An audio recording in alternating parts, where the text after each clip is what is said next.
Ya, jadi hari ini kita akan belajar tentang pengendalian proses eh, berbagai macam jenis pengendalian sebagai proses fungsi dasar.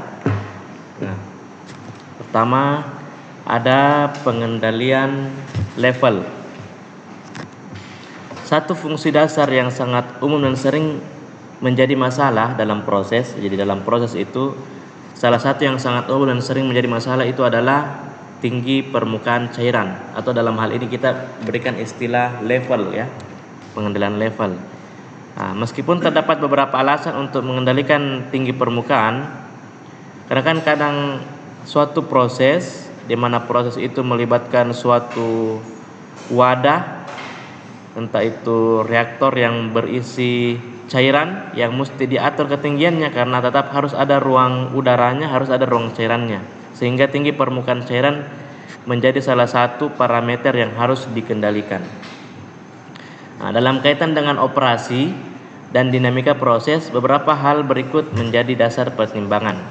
Nah, sejumlah volume cairan perlu dijaga tetap yang berfungsi sebagai buffer, nah, atau penampung sementara untuk mencegah penghentian shutdown proses kontinu akibat kegagalan di bagian hulu ataupun hilir dari proses.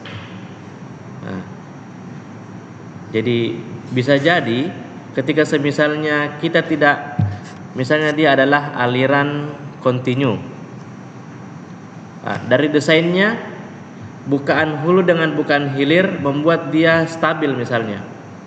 Tapi bagaimana kalau ada kegagalan di bagian hulu, artinya masuknya dengan hilirnya, keluarnya sebuah proses, berarti jadinya levelnya tidak sesuai yang diinginkan. Oleh karena itu, level tetap harus menjadi bagian dalam suatu pengendalian, karena bisa jadi hulu ataupun hilirnya itu ada kegagalan yang menyebabkan dia tidak sesuai dengan hasil kalkulasi desain kita dari awal. Menjaga tinggi permukaan cairan terlalu rendah akan memberikan cadangan cairan terlalu sedikit bagi proses bagian hilir. Nah, sebaliknya jika permukaan terlalu tinggi akan memberikan cadangan cairan terlalu sedikit bagi proses bagian hulu. Jadi ya kalau levelnya rendah berarti untuk hilirnya nanti sisa sedikit dong. Sebaliknya kalau terlalu tinggi nanti hulunya masuk terus, bagaimana? Mau masuk di ruang mana? Nah, gitu. Oleh karena itu pengendalian level digunakan untuk menghindari hal-hal yang tidak diinginkan dalam hal stok hilir dengan bagaimana memberikan stok untuk hulu. Banyak fungsi unit proses berjalan baik jika volume cairan tetap. Sebagai contoh adalah bagian bawah kolom destilasi. Jadi biasa lihat kolom destilasi kolom. Jadi volume padatan dalam gilingan bola, ball mill. Jadi fungsi unit proses berjalan baik jika volume cairannya tetap, ya.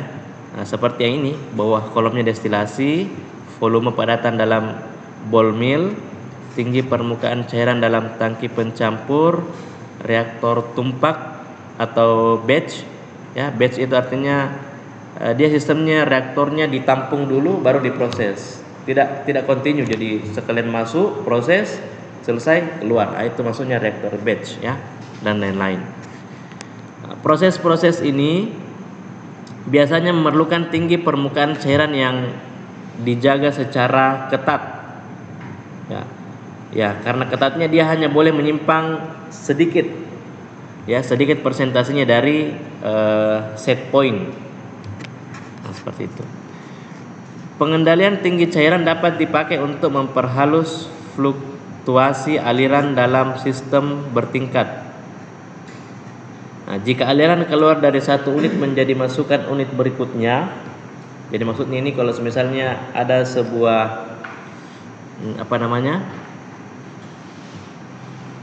proses, hasil keluarannya itu kemudian diproses di unit berikutnya. Nah, ini maksudnya. Nah, jika aliran keluaran dari satu unit menjadi masukan unit berikutnya. Sebagai contoh, umpan ke kolom destilasi.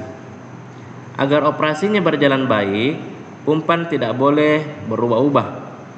Nah, meskipun demikian, umpan biasanya merupakan produk dari kolom destilasi atau proses lain sebelumnya. Jika dilengkapi dengan pengendalian tinggi permukaan yang sangat peka, maka akan menghasilkan variasi laju alir yang terlalu besar bagi unit sesudahnya. Nah, di sini dibutuhkan tangki stabilisator yang dilengkapi dengan pengendalian level yang ditala dengan benar hingga meredam fluktuasi dari laju alir. Hasilnya akan memperbaiki operasi kolom bagian hilir. Nah, gambar ini disajikan beberapa struktur berbeda untuk pengendalian level cairan dalam tangki. Nah, contoh pengendalian level dengan mengatur laju alir keluar. Jadi ini dia sistemnya.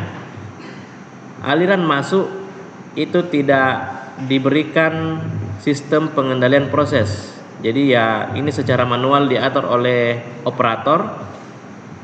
Nah, yang menjadi titik pengendalian proses di sini itu adalah aliran keluarnya. Nah, untuk menjaga level tangki ini ada sensor level. Ya, kemudian sensor ini akan memberikan sinyal untuk memberikan perintah bahwa kalau ketinggiannya terlalu rendah, maka bukaannya semakin diperbesar. Kalau ketinggiannya sudah pas, berarti kalau ketinggiannya sudah menghampiri set point, ya berarti bukaannya semakin diperkecil. Nah, kalau dia sesuai dengan set point, berarti bukaannya pas.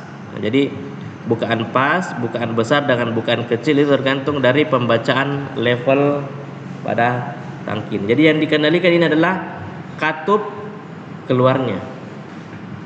Nah, seperti itu. Ini jenis jadi pengendalian level itu bisa diatur dengan mengatur laju alir keluar. Nah, kemudian yang kedua bisa juga diatur dengan mengatur laju alir masuk. Nah, ini banyak digunakan juga di domestik, di perumahan. Ada itu yang menggunakan pelampung. Jadi ada dua pelampung, ada pelampung atas, ada pelampung bawah. Nah, kalau pelampung itu kan kalau kena cairan dia akan ke atas toh, yang menyebabkan dia, jadi kalau tidak ada cairannya, dia bakalan turun yang menyebabkan dia mengubah saklar. Jadi tak berarti dia on, otomatis pompa. Nah, kalau di sini contohnya katup, tapi kalau di perumahan biasanya dia terhubung dengan pompa. Jadi on off-nya pompa. Ketika misalnya pelampung atas turun, nah itu berarti dia ada di range. Kalau pelampung bawahnya turun, berarti dia sudah memasuki batas bawah. Itu artinya akan memerintahkan pompa untuk menyala.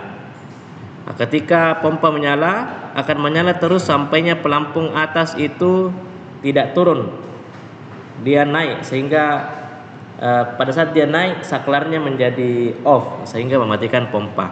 Nah, dengan demikian antara batas pelampung bawah dengan pelampung atas itulah range level yang dikendalikan untuk penampungan misalnya. Jadi kita ingin penampungan tak selalu terisi, jangan sampai kita kehabisan air, jangan sampai juga tumpah-tumpah. Nah, kita bisa menggunakan alat pengendalian seperti itu. Nah, kalau di sini dia sistemnya bukan pelampung dengan pompa, tapi dia sistemnya adalah katup. Nah, jadi katup ini kalau kita lihat katup pneumatik, artinya ketinggian di sini ada level, di sini ada dibaca oleh sensor, kemudian dikirimkan ke pengendali untuk memberikan perintah kepada katup ini apakah dibuka dengan bukaan berapa, nah, untuk menjaga levelnya tetap berada pada range seperti itu.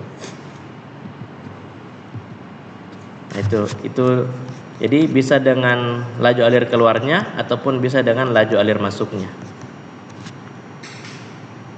Nah, pengendalian level pada umumnya mengendalikan proses integrator.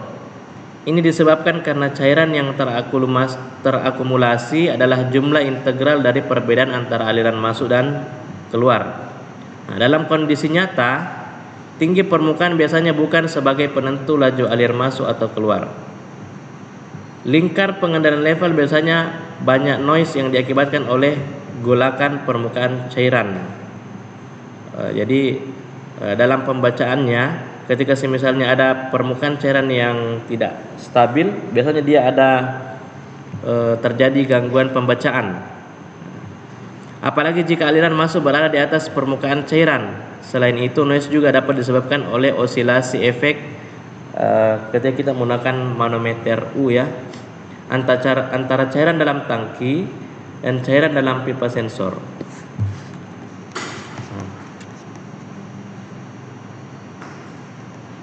Ya, ketika misalnya kita menggunakan manometer U dalam tangki dan pipa sensor.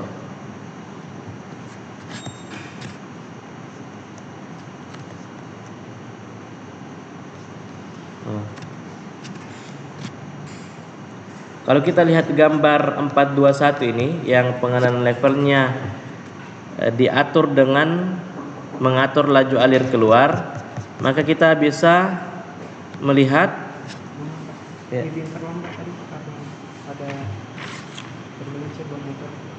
Ya. Sorry, Rizky mau jadi.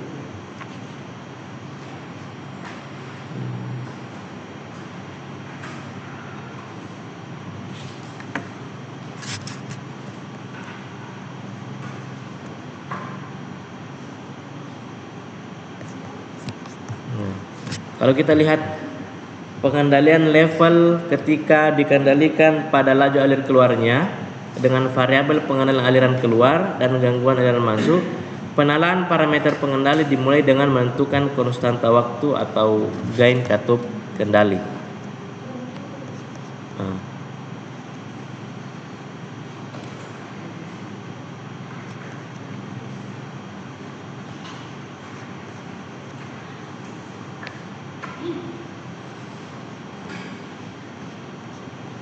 Jenis pengendalian yang kedua adalah pengendalian laju alir.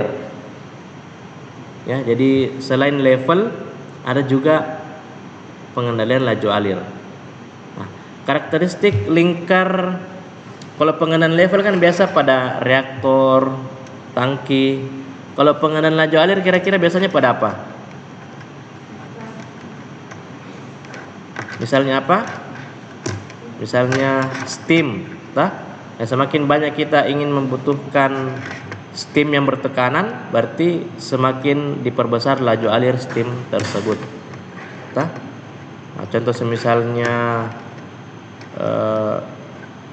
entah itu misalnya dia adalah PLTU, semakin dia membutuhkan daya yang besar, beban yang besar, otomatis dia akan membutuhkan laju alir uap bertekanan itu yang semakin besar untuk bisa mendorong turbin yang semakin berat diputar apabila beban pemakaian semakin banyak. Nah, itu dia.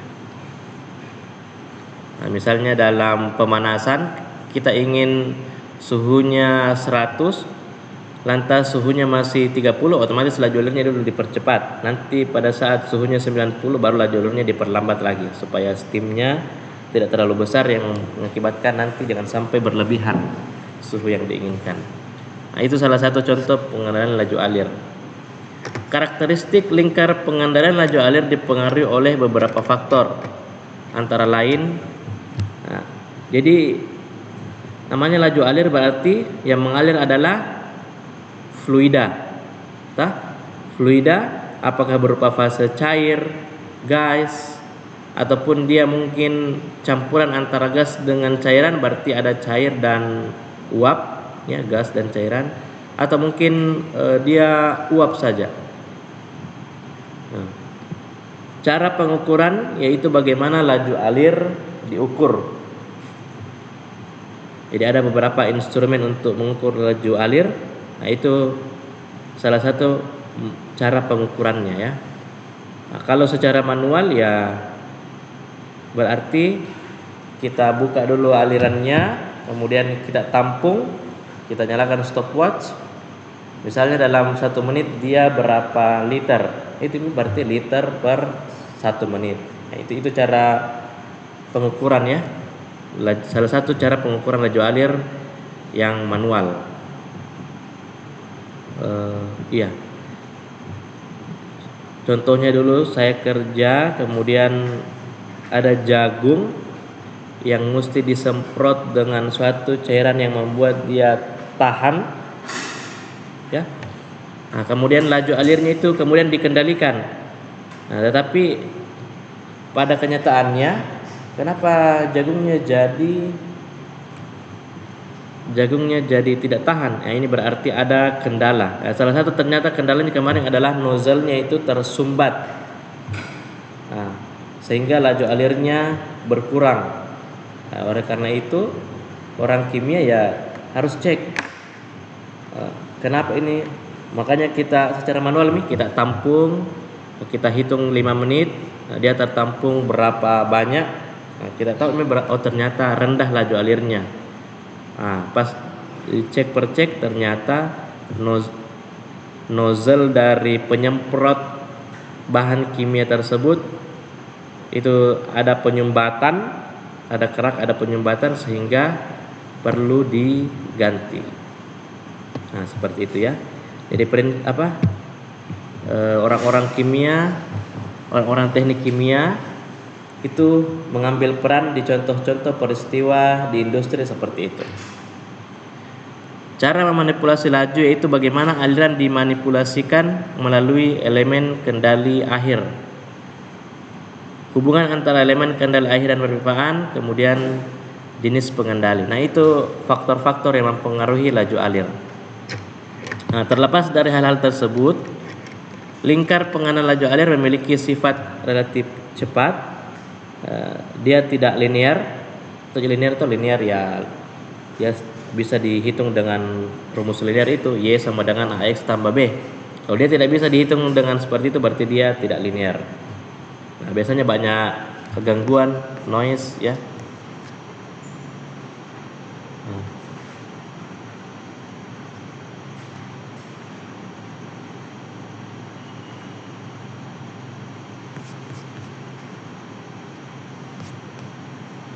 Jadi karakteristik dinamir lingkar pengendalian laju alir itu didominasi oleh bagaimana perubahan elemen pada kendali akhirnya. Juga akibat gesekan stem dapat menimbulkan histeresis ya. Nah, sebenarnya dinamika elemen kendali akhir ini dapat diperbaiki dengan menambah posisioner karena akan mengurangi histeresis hingga dapat memperbaiki kinerja lingkar pengendalian. Coba kita lihat. Nah, ini dia ya. Pengendalian laju alir.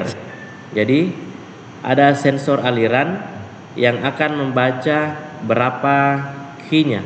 Q itu artinya laju alir. Berapa laju alirnya? Nah, kemudian terbaca dan dikirimkan ke pengendali aliran. Nah, pengendali aliran ini akan mengatur si katup kendali ini. Kalau semisalnya sensor alirannya membaca lebih dari set point, berarti katup kendalinya diperbesar atau diperkecil.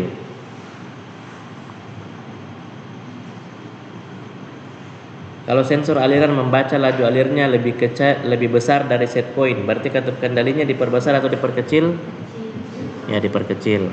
Nah, sebaliknya kalau sensor aliran membaca laju alir lebih kecil dari set point, berarti katup kendalinya ya diperbesar. Nah, jadi kebanyakan untuk pengendalian laju alir itu yang diproses adalah bagian elemen akhirnya ya.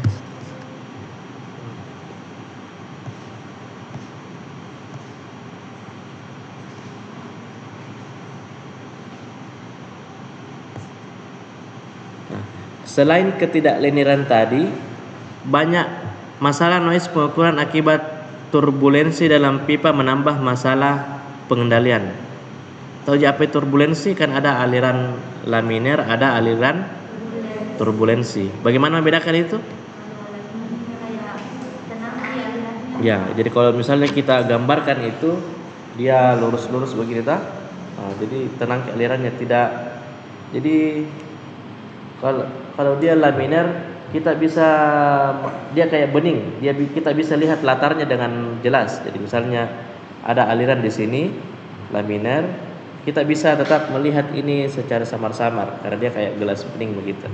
Itu ciri-cirinya. Kalau turbulensi ya dia kayak kemana-mana kan. Nah ini ke sini, ini ke sini, ke sini. Jadinya dia akan menghalangi pandangan di sebelahnya. Itu ciri-cirinya. Kalau kita gambarkan alirannya dia tidak beraturan ya. Ini ke bawah, ini ke atas, tinggal kemana-mana. Jadinya dia kayak tidak karuan alirannya tak? Nah itu turbulensi. Itu salah satu penghambat dalam pengendalian laju alir ketika dia turbulensi.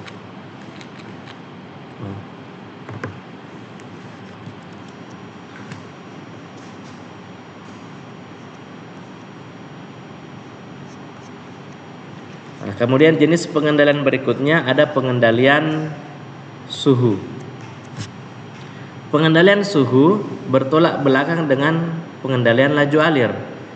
Nah, kalau pengendalian suhu ini biasanya relatif lambat dan bebas noise karena suhu ya. Untuk menaikkan suhu dengan menurunkan suhu itu butuh proses. Beda sama menaikkan level cairan, menurunkan level laju alir. Beda dengan laju alir. Laju alir itu bisa ditambah dengan cepat, bisa dikurangi dengan cepat, hanya dengan mengatur katup. Tapi kalau suhu kita sudah atur naikkan suhu, tapi dia tidak serta-merta langsung begitu dengan cepat. Jadi dia prosesnya biasanya relatif lambat sehingga pengendaliannya pun lambat. Nah, contoh misalnya ketika kalian praktikum kimia organik, ada pengendalian suhu di situ. Itu kan kalau dia membaca suhu lebih dari set point 90, dia matikan. Tetapi kan suhu masih tetap naik karena masih ada panas yang ada pada heating mantle. Nah, dia bakal normal kembali kalau misalnya heating mantle-nya suhunya turun sedikit demi sedikit. Nah, barulah juga suhu prosesnya juga ikut turun ke set point. Nah, jadi dia untuk mengendalikan suhu ini biasanya dia lambat, tidak bisa dikendalikan dengan cepat. Tetapi yang namanya suatu proses ketika suhunya kita inginkan memang pada suhu tersebut, berarti memang kita tetap harus kendalikan. Nah, dalam kebanyakan pengendalian suhu, gain proses berbanding terbalik dengan aliran proses. Karakteristik dinamik proses berbeda-beda untuk pengendalian suhu penukar panas. Jadi ada pengendalian suhu untuk penukar panas atau heat exchanger. Ada pemanas proses. Ya, pemanas proses hot plate. Misalnya di lab ya, kita bayangkan dia dalam skala besar. Apakah dia hot plate, pemanas, kemudian penamas jaket, ataupun heater-heater yang menggunakan api, Bunsen, itu kan pemanas proses. Nah, beda sama alat penukar panas. Jadi alat penukar panas ya ada perpindahan panas ya, dan kolom distilasi. Nah, penukar panas memiliki waktu mati cukup besar. Nah, tahu gitu kenapa bisa waktu matinya cukup besar? Nah, karena untuk ketika kita mengatur, dia memiliki waktu kestabilan yang lama. Itu kan waktu pada saat mengatur sampainya waktu dia stabil kan itu kan adalah waktu mati. Sehingga waktu mati di sini cukup besar. Berbeda dengan pemanas proses yang didominasi oleh konstanta waktu. Nah, kebanyakan sistem proses pemanasan berupa sistem mantap self-regulating. Dengan demikian proses pemanasan dapat dimodelkan sebagai sistem orde 1. Namun demikian, oleh adanya dinamika katup kendali, sistem perpipaan, instrumen ukur, dan lain-lain menyebabkan adanya waktu mati semu. Di samping itu juga terdapat waktu mati sebenarnya yang berupa kelambatan transport akibat waktu yang dibutuhkan aliran energi dari proses jadi ke sensor suhu. Nah, oleh sebab itu pemodelan dengan Verhulst plus depth time umumnya lebih baik untuk pengendalian suhu. Nah, pengendalian suhu ini pada umumnya ditala dengan gain relatif tinggi atau proportional band sempit dan waktu integral cukup panjang. Berhubung tidak ada noise, pengendalian suhu dapat memakai derivatif akan membantu mengantisipasi kelambatan yang disebabkan oleh pengukuran suhu tersebut. Nah, jenis pengendalian yang berikutnya adalah pengendalian tekanan. Jadi setelah ada T, ada P. Pengendalian tekanan dibedakan untuk apakah dia tekanan cair atau tekanan gas atau tekanan uap. Apa bedanya tekanan uap dengan tekanan gas?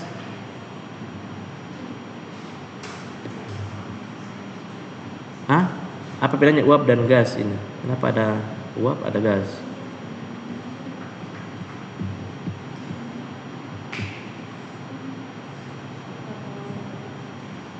Kalau uap Pak, dia di suhu ruang, dia berbentuk cair. Kalau di suhu ini dia gas. Ya, jadi uap dari suatu cairan tah? Ya, kalau gas di suhu ruang tetap gas Pak. Jadi pada istilahnya keadaan standar itu berapa? Apa? 1 atmosfer. Berapa milimeter raksa itu 1 atmosfer? 760. Ya, 760 milimeter Hg. Terus pada suhu berapa? Berapa?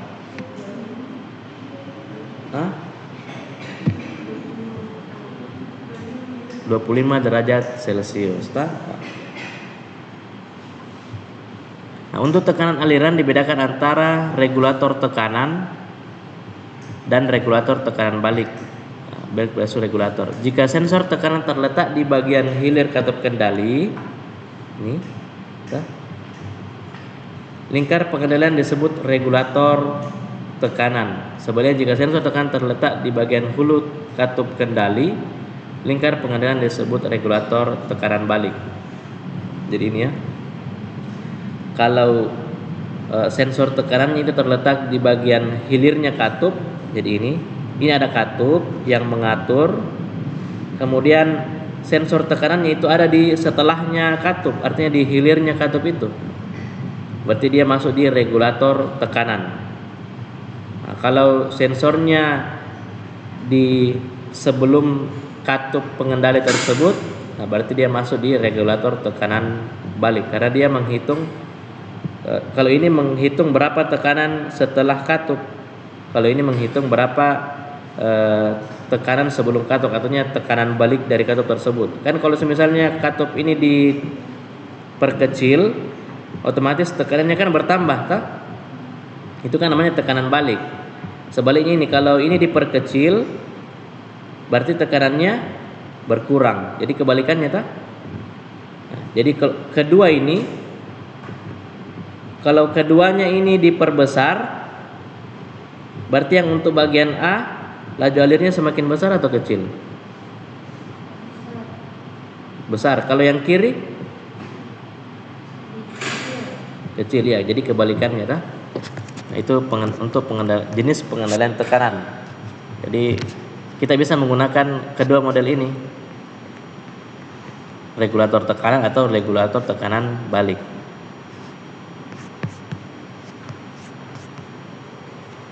Nah, pengendalian tekanan cairan tidak wajib dilakukan. Jika diperlukan, tekanan cairan dikendalikan dengan mengatur aliran masuk dan keluar volume cairan terkendali. Nah, karakteristiknya serupa dengan kalau pengendalian aliran, ya, laju alir. Pengendalian tekanan uap cairan yang dihasilkan dari pendidihan dilakukan dengan mengatur aliran pemanas. Dalam kasus ini, sistem proses bersifat mantap. Sebagai contoh proses penguapan cairan umpan dalam evaporator berikut, aliran uap melalui penyempitan. Laju alir uap tergantung pada tekanan dan hambatan penyempitan. Nah, ini dia ya. Jika hambatan tetap,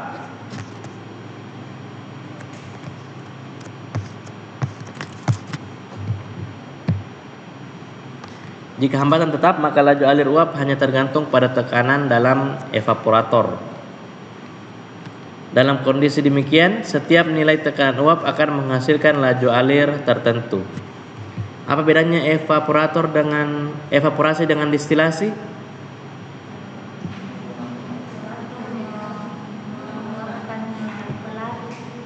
Ya, distilasi juga menguapkan.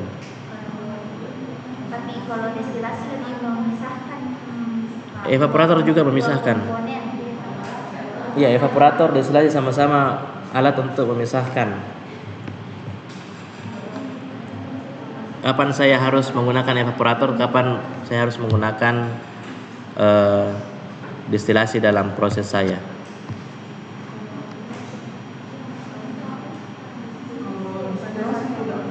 Iya, iya.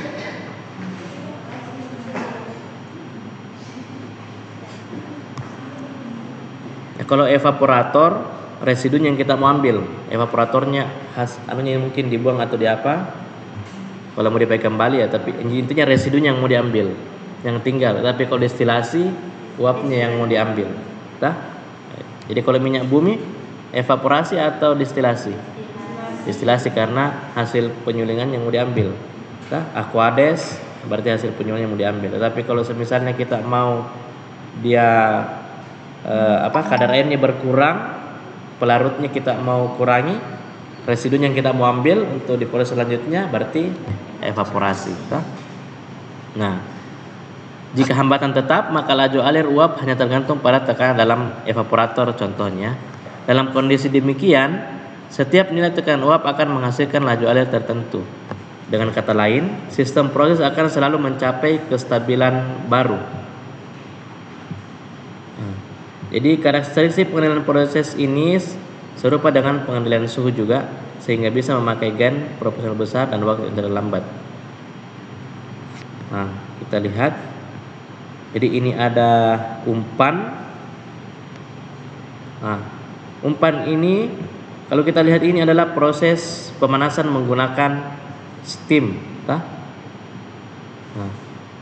kemudian ada kondensatnya, uapnya ke atas, kemudian cairannya di bawah. Nah, ini contoh pengendalian tekanan uap pada proses yang mantap. Jadi ketika semisalnya ini adalah pressure control. Jadi di sini ada sensor untuk membaca tekanan yang kemudian dikirim ke pengendali pressure control, jadi pengontrol tekanan yang akan memerintahkan katup steam terbuka lebih besar atau terbuka lebih kecil. Nah, kalau tekanannya melebihi set point berarti ini harus diperbesar atau diperkecil? Ya, kalau misalnya di bawah set point berarti ini harus diperbesar. Ini salah satu contoh pengendalian tekanan. Nah, bayangkan kalau misalnya proses ini bisa menghasilkan tekanan yang terlalu tinggi misalnya, yang bisa membuat bejana ini meledak. Nah, jadi ada memang suatu proses yang ketika dia berjalan prosesnya bisa jadi menghasilkan tekanan yang besar. Nah, sehingga perlu dikendalikan tekanannya agar tidak melebihi dari yang kita inginkan. Ya, jangan sampai dia terjadi peledakan dan sebagainya.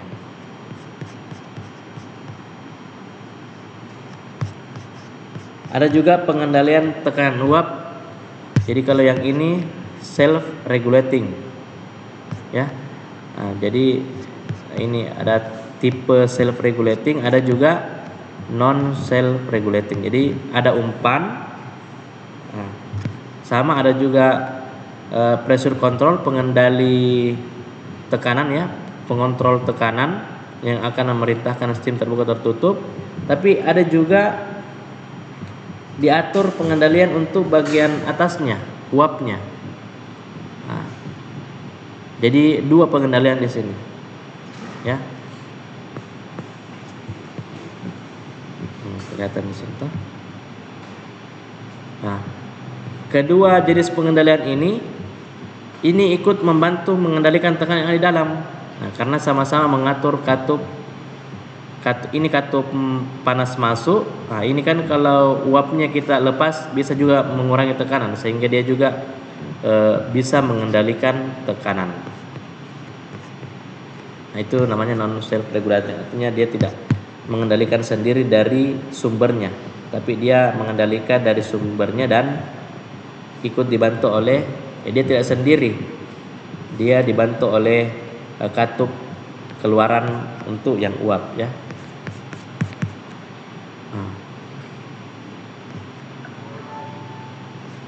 Nah, itu dia. Jadi itu tadi ya, ada beberapa jenis pengendalian. Ada pengendalian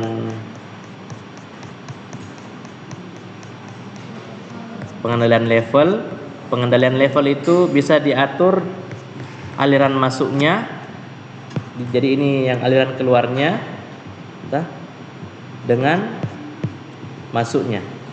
Nah, kalau di rumah saya ini pakai yang masuknya karena dia terhubung dengan pompa Jadi dia diatur kapan level bawah dia pompa akan menyala, kapan level atas dia akan mati. Nah, jadi terserah pemakaian. Jadi ketika ada pemakaian yang membuat dia turun sampai level bawah, otomatis dia akan memerintahkan pompa untuk menyala. Ketika terisi penuh, dia akan memerintahkan pompa untuk mati sehingga dia ada pada level cairan antara atas sampai bawah. Jadi pengendalian level bisa diatur hilirnya ataupun di hulunya, masuknya atau keluaran dari proses. Kemudian ada pengendalian laju alir. Nah, pengendalian laju alir biasanya setelah sensor, jadi dibaca dulu alirannya. Nah, kemudian barulah dikirimkan ke transmitter, kemudian dikirimkan ke sinyalnya ke pengendali, ya, flow rate control. Nah, jadi kalau misalnya sensor alirannya terlalu besar, berarti ini diperkecil. Sebaliknya kalau terlalu kecil, ini diperbesar. Jadi ada flow rate transmitter, ada flow rate control. Untuk pengendalian suhu, ya, ada dua macam. Ada regulator tekanan, ada regulator tekanan balik. Kalau misalnya dia dibaca setelah pengendali, ini pressure control. Jadi pressure controlnya itu pembacaannya setelah katup pengendali itu. Nah, itu berarti regulator tekanan. Kalau sebelumnya berarti dia regulator tekanan balik. Nah, ini hasilnya ini terbalik ini. Tetapi sama-sama digunakan untuk mengendalikan tekanan. Jadi dua cara, ya, untuk tekanan. Ada regulator tekanan, ada regulator tekanan balik. Kemudian berikutnya ada pengendalian ini, ya. Ya, ini tekanan. Iya, sampai tekanan, ya. Suhu tadi ini, ya, suhu. Pengendalian suhu. Jadi pengendalian suhu ya bisa jadi dia sistemnya tidak ada gambarnya, ya. Seperti pada kalian praktikum kimia organik itu yang polimerisasi, cuma dia sistemnya yang di polimerisasi itu on off, Jadi ada termometer yang terhubung dengan regulator temperatur. Ketika misalnya kan ada dua di situ, ada set point, ada termometer aktual. Di bawah itu kan aktual. Ketika misalnya dia melebihi dari set point, terhubung dengan regulator temperatur, dia langsung hitung mentalnya mati sendiri, Nah, sebaliknya kalau dia di bawah dari set point, dia kirim sinyalnya ke regulator temperatur akan memberikan perintah ke heating mantle untuk menyala. Nah, begitu seterusnya. Seperti itulah pengendalian suhu. Nah, cuma dia memang waktu matinya besar, beda sama laju alir, beda juga sama tekanan. Untuk penggunaannya, kalau pengendalian level, ya berarti tangki, kemudian reaktor, umpan dari suatu proses, itu biasanya menggunakan pengendalian level. Kemudian untuk pengendalian laju alir, ya biasanya digunakan dalam sistem yang kontinu misalnya, ataupun dia masuk aliran masuk suatu proses atau aliran keluar, itu bisa menggunakan pengendalian laju alir. Kemudian untuk pengendalian suhu biasanya digunakan untuk proses, misalnya dalam suatu proses itu ada reaktor yang melibatkan reaksi, itu biasanya menggunakan pengendalian suhu. Contoh misalnya polimerisasi, tidak boleh terlalu rendah, tidak boleh terlalu tinggi, berarti kendalikan suhunya. Kemudian tekanan digunakan untuk bejana-bejana yang kita takutkan ada peledakan, misalnya boiler. Ada pengendali tekanannya, ketika sebenarnya tekanannya berlebihan, maka dia akan dibuang sendiri ke udara agar boilernya itu tidak meledak misalnya. Itu contohnya.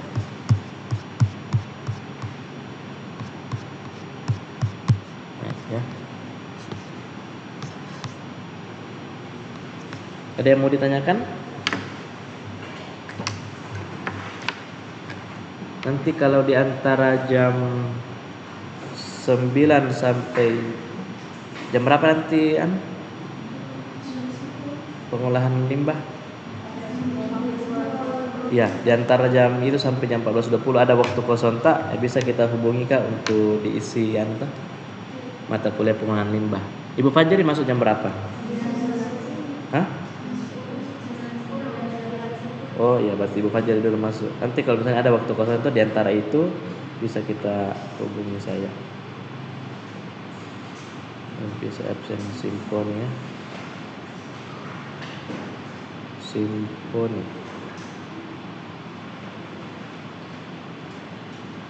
Empat. Pengawasan industri.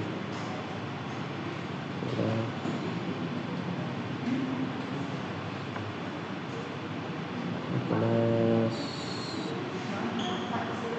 Iya, silakan.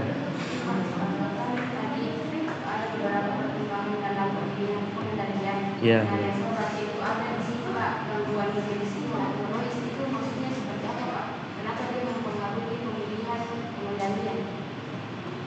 Ya, karena tentunya kita kalau disuruh memilih pengendalian, ya sebisa mungkin pilih yang gangguannya lebih kecil, noise-nya lebih kecil toh. Tetapi ya kita lihat lagi dari efektivitasnya. Kalau kan semisalnya yang dikendalikan adalah, misalnya kita ingin memilih toh, antara pengendalian apa misalnya mau disuruh pilih ini.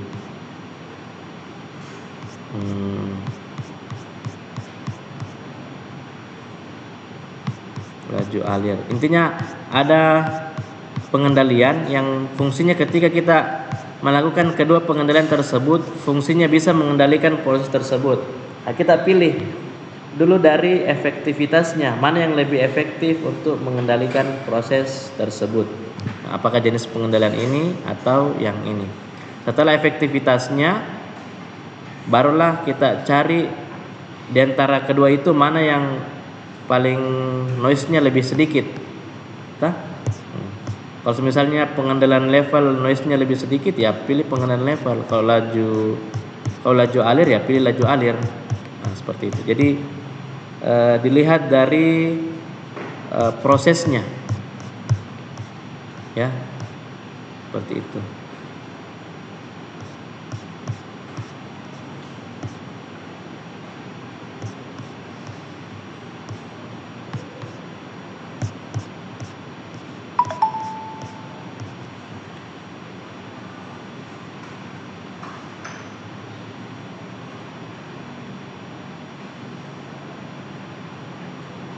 Berapa ini? 3A 3B 3A ya.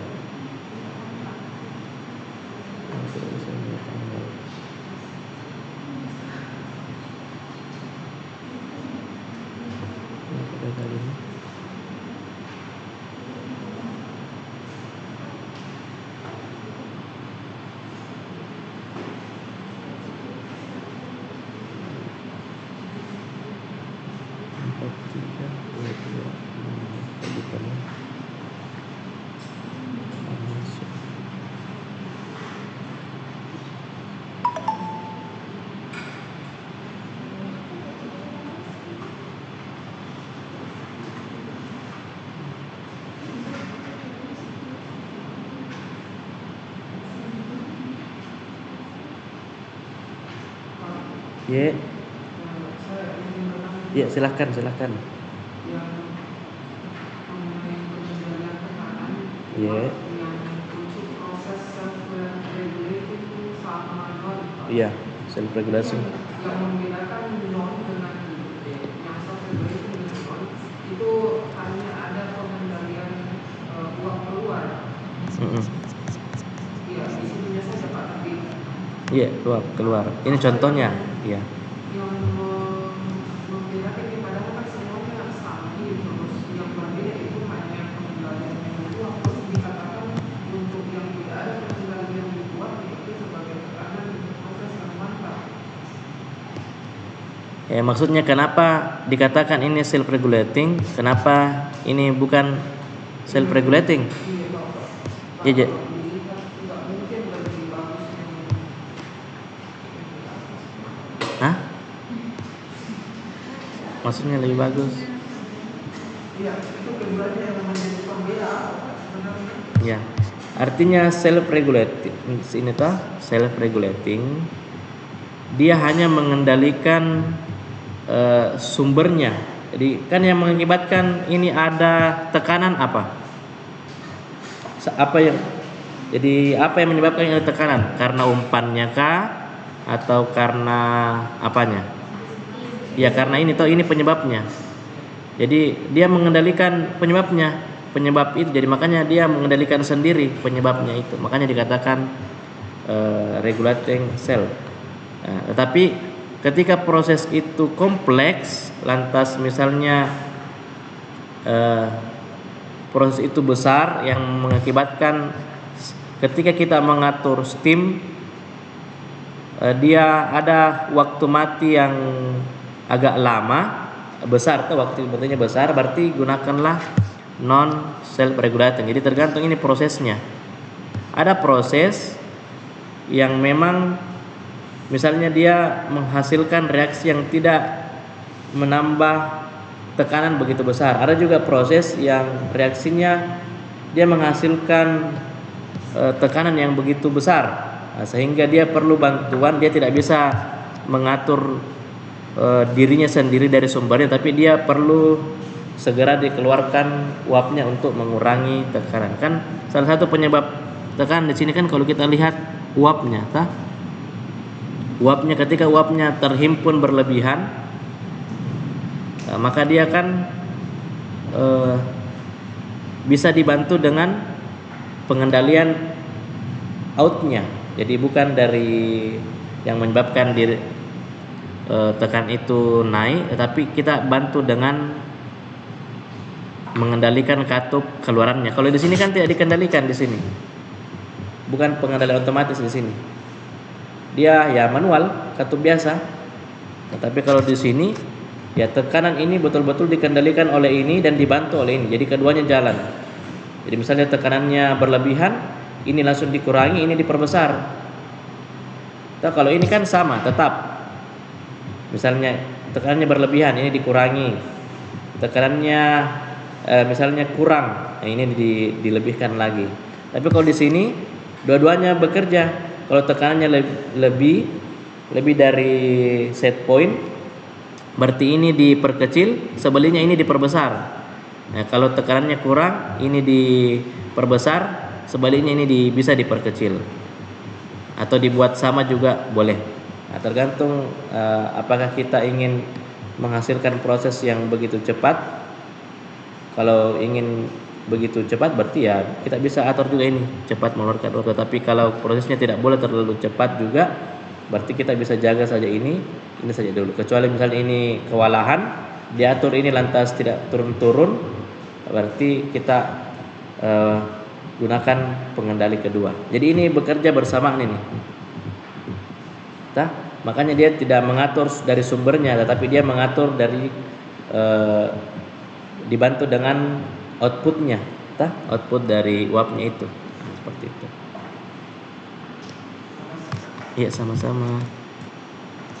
Iya. Berarti Pak yang tadi yang berbicara mengatur dari sumbernya dan ledakannya itu berlaku, berarti itu harus ada pada boiler Pak. Karena misalnya di boiler Iya, kalau steam dari boiler, ya.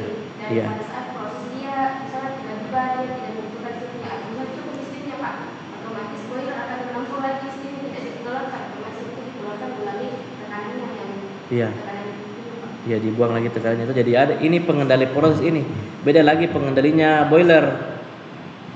Eh, Kalau ini kan steam dari boiler, tah? Artinya ini suatu proses yang dimana dia memerlukan panas yang dihasilkan. Panas itu didapatkan dari steam, uap panas dari boiler. Beda lagi pengendalian tekanannya boiler.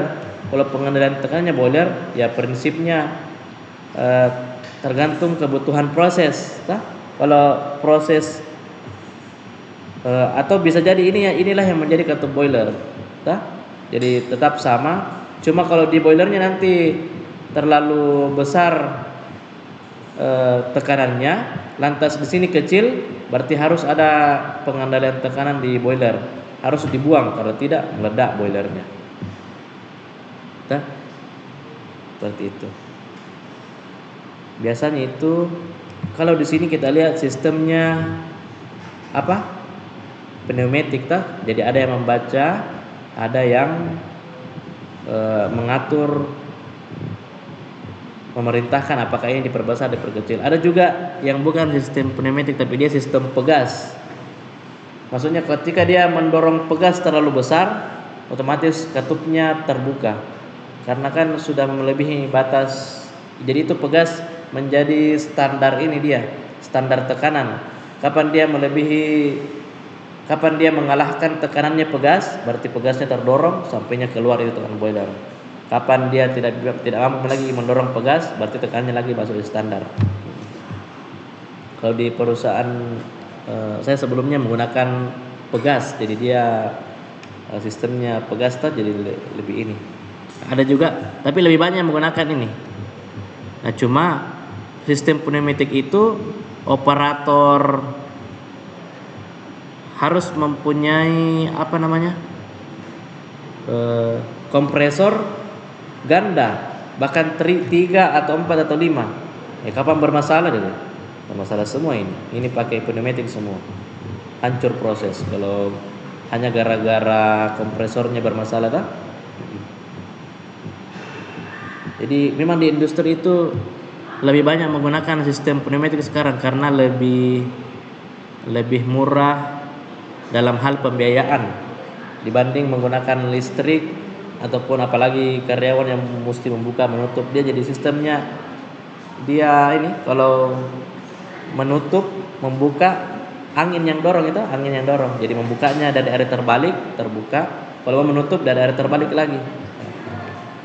Itu lebih mudah dan lebih kuat ya, dengan tekanan angin yang cukup dia bisa membuka menutup katup dengan cepat, dengan lambat ya, sesuai dengan aturan laju alir ini. Jadi ada pengendalian lagi di situ, pengendalian pengendalian laju alir ya, pengendalian tekanan ya, tekanan dari gas anginnya, udara bertekanan. Jadi kompresor itu menghasilkan udara bertekanan. 32.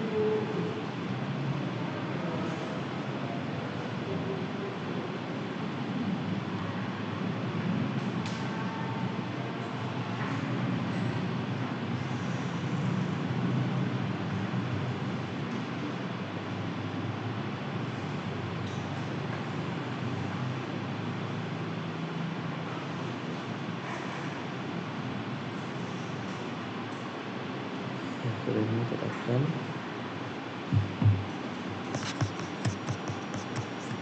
Oke. Baik, demikianlah perkuliahan kita pada hari ini. Kurang dan lebihnya mohon dimaafkan. Jika ada kesalahan mohon dimaafkan. Terima kasih.